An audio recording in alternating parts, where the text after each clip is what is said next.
السلام علیکم ورحمۃ اللہ۔ امید ہے کہ آپ سب لوگ خیر و عافیت سے ہوں گے۔ آج کا جو ہمارا ٹاپک ہے وہ جمعہ کے اعمال پہ ہے کہ جمعہ کے دن کون کون سے اعمال کرنے چاہیے۔ یہ میرے جتنا بھی میں ٹاپک آپ کے سامنے پڑھوں گا وہ حضرت مولانا یونس پالم پوری دامت برکاتہم کی کتاب گلدستہ مغفرت سے ہے۔ میں آپ کے سامنے جو حضرت نے حدیث پاک کوٹ کیے ہیں ان کو پڑھتا جاؤں گا اور آپ لوگ انشاءاللہ پہلے سننے اور پھر عمل کرنے کی نیت سے سنتے جائیں۔ جمعہ کے دن ذیل کام کیجیے غنما، یہ پیج نمبر 75 پر ہے۔ حضرت ایک حدیث کوٹ کرتے ہیں، حضرت ابو ایوب انصاری رضی اللہ تعالی عنہ فرماتے ہیں کہ میں نے نبی کریم صلی اللہ علیہ وسلم کو یہ ارشاد فرماتے ہوئے سنا، جس نے جمعہ کے دن غسل کیا اور جو اچھے کپڑے اسے میسر تھے وہ پہنے اور خوشبو لگائی اگر اس کے پاس ہو، پھر وہ نماز جمعہ کے لیے حاضر ہوا اور اس کی احتیاط کی کہ پہلے سے بیٹھے ہوئے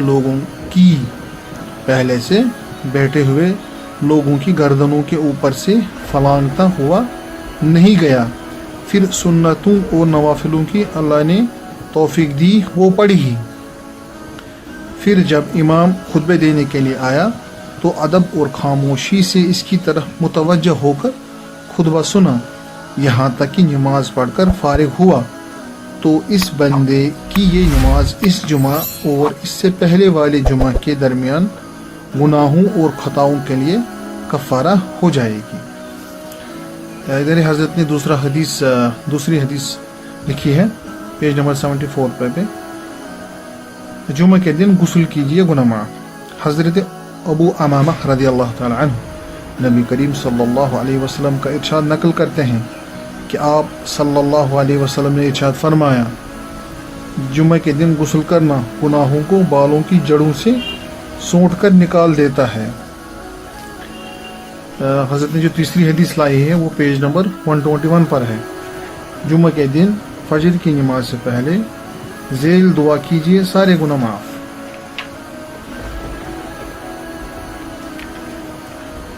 حضرت انس رضی اللہ تعالی عنہ سے مروی ہے کہ آپ صلی اللہ علیہ وسلم نے ارشاد فرمایا، جو شخص جمعہ کے دن فجر کی نماز سے پہلے 3 مرتبہ استغفر اللہ الذی لا الہ الا هو الحی القیوم واتوب الیہ، استغفر اللہ الذی لا الہ الا هو الحی القیوم واتوب الیہ، استغفر اللہ الذی لا الہ الا هو الحی القیوم واتوب الیہ پڑھے تو اللہ تعالیٰ اس کے گناہوں کی مغفرت فرما دیں گے، خواہ اس کے گناہ سمندر کی جھاگ کے برابر ہو۔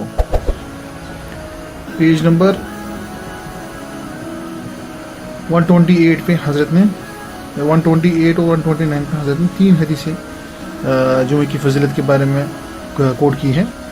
جمعہ کے دن سورہ کہف کی تلاوت کیجیے گناہ معاف۔ حضرت عبداللہ بن عمر رضی اللہ عنہما سے روایت ہے کہ آپ صلی اللہ علیہ وسلم نے ارشاد فرمایا، جو شخص جمعہ کے دن سورہ کہف کی تلاوت کرے گا اس کے قدم سے لے کر آسمان کی بلندی تک نور ہو جائے گا جو قیامت کے دن روشنی دے گا، اور گزشتہ جمعہ سے اس جمعہ تک کہ اس کے سب گناہ معاف ہو جائیں گے۔ ایک اور حدیث حضرت نے جو کوٹ کی ہے، جمعہ کی رات میں حامیم سجدہ پڑھے گناہ معاف۔ حضرت ابو ہریرہ رضی اللہ تعالیٰ عنہ سے روایت ہے کہ آپ صلی اللہ علیہ وسلم نے ارشاد فرمایا، جس شخص نے حامیم دکان کو شب جمعہ میں پڑھا اس کی مغفرت کر دی جائے گی۔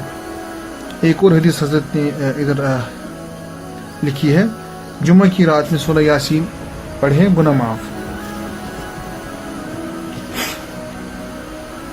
حضرت ابو ہریرہ رضی اللہ تعالیٰ عنہ سے روایت ہے کہ آپ صلی اللہ علیہ وسلم نے ارشاد فرمایا، جس نے شب جمعہ میں سورہ یاسین پڑھی اس کی مغفرت کر دی جائے گی۔ جس نے شب جمعہ میں سورہ یاسین پڑھی اس کی مغفرت کر دی جائے گی۔ ایک اور حدیث حضرت نے پیج نمبر 130 پہ کوٹ کی ہے، جمعہ کی نماز کے بعد سورہ فاتحہ سورہ اخلاص اور معوذتین 7 مرتبہ پڑھیں, سارے گناہ معاف. ادھر حضرت نے 2 حدیثیں لکھی ہیں.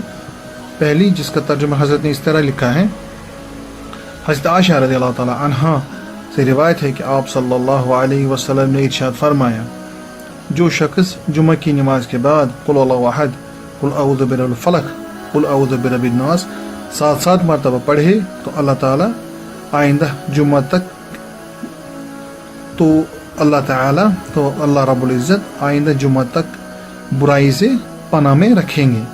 حضرت نے پھر ادھر لکھا ہے, معاصی کے ارتکاب سے بڑھ کر آدمی کے لیے کون سی برائی ہو سکتی ہے. ایک اور حدیث حضرت نے جو ادھر لکھی ہے اس کا ترجمہ ہے, جو شخص جمعہ کے دن امام کے سلام پھیرنے کے بعد اسی ہیبت پر بیٹھے ہوئے سورہ فاتحہ اور قل اعوذ احد اور قل اعوذ برب الفلق, قل اعوذ برب الناس 7 مرتبہ پڑھے تو اس کے اگلے پچھلے گناہوں کی مغفرت کر دی جائے گی, اور جتنے لوگ اللہ اور قیامت کے دن پر ایمان رکھتے ہیں ان کے عدد کی بقدر اس کو اجر عطا کیا جائے گا. حضرت نے جو ایک اور حدیث ادھر گلدستہ مغفرت پر کوٹ کی ہے, پیج نمبر 169 پہ, جمعہ کے دن 80 مرتبہ حضور پر صلی اللہ علیہ وسلم درود بھیجے, 80 سال کے گناہ معاف. جمعہ کے دن 80 مرتبہ حضور صلی اللہ علیہ وسلم پر درود بھیجے, 80 سال کے گناہ معاف. حضرت ابو ہریرہ رضی اللہ تعالی عنہ سے مروی ہے کہ آپ صلی اللہ علیہ وسلم نے ارشاد فرمایا, جو شخص جمعہ کے دن 80 مرتبہ مجھ پر درود بھیجے گا اس کے 80 سال کے گناہ معاف کر دیے جائیں گے. عرض کیا گیا, یا رسول اللہ صلی اللہ علیہ وسلم, آپ پر کیسے درود پڑھا جائے گا؟ آپ صلی اللہ علیہ وسلم نے فرمایا, یوں کہو, اللہم صلی علی محمد عبدک و نبیک و رسولک النبی الامی, اللہم صلی علی محمد عبدک و نبیک و رسولک النبی الامی, اللہم صلی علی محمد عبدک و نبیک و رسولک النبی الامی. اللہ تعالیٰ عمل کرنے کی توفیق دے. یہ جو کتاب ہے گلدستہ مغفرت, اس کی لنک انشاءاللہ آپ کو اس کا امیزون کا لنک بھی مل جائے گا آپ کو. اگر آپ کو گھر منگوانی ہو تو میں انشاءاللہ اور میں پوری کوشش کروں گا اس کا جو PDF فارمیٹ ہوتا ہے وہ بھی انشاءاللہ آپ کو ڈسکرپشن میں مل جائے گا. السلام علیکم.